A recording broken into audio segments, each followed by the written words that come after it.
Merhaba arkadaşlar. Bugün sizlerle slime yapacağız arkadaşlar. Malzemelerimizi söyleyelim. Burada bir biberon şeklinde tutkalımız var. İsmini yanlış hatırlamıyorsam Vay Baby ve kaşığımız var şöyle arkadaşlar karıştırmak için. Tabağımız var, bir de burada persilimiz var arkadaşlar. Hemen başlayalım. Tutkalımızın ağzını açıyoruz.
Ben azıcık döküyorum.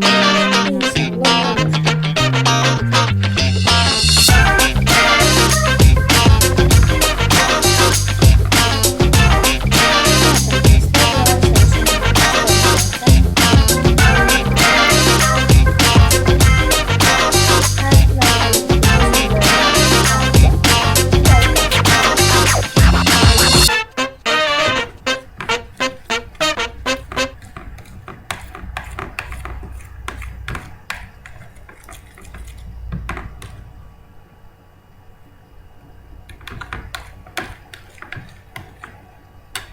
Sanırım oldu arkadaşlar. Şimdi elime alacağım.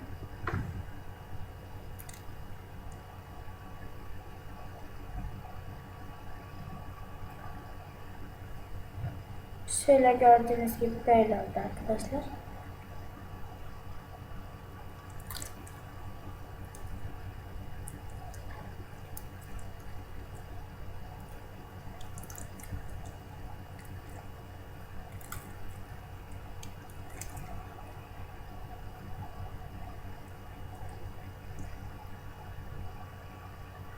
Böyle oldu arkadaşlar. Açıkçası ben pek beğenmedim. Benim yaptığım slime'lar daha güzel oluyordu da bu niye böyle oldu anlamadım. Ama yine de güzel. Evet arkadaşlar, bunları hemen kaldırıp geliyorum şöyle.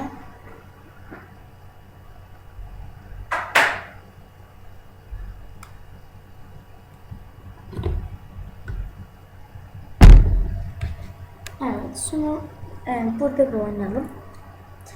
Arkadaşlar, slime'ınızı yaptığınız çok sert oldu. Onun yerine atma gereği duymayın. Bir tane kapalı kutu alın.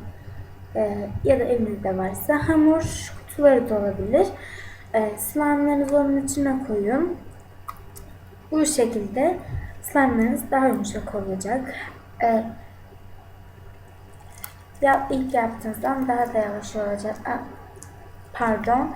İlk yaptığınızdan daha da yumuşak olacak arkadaşlar.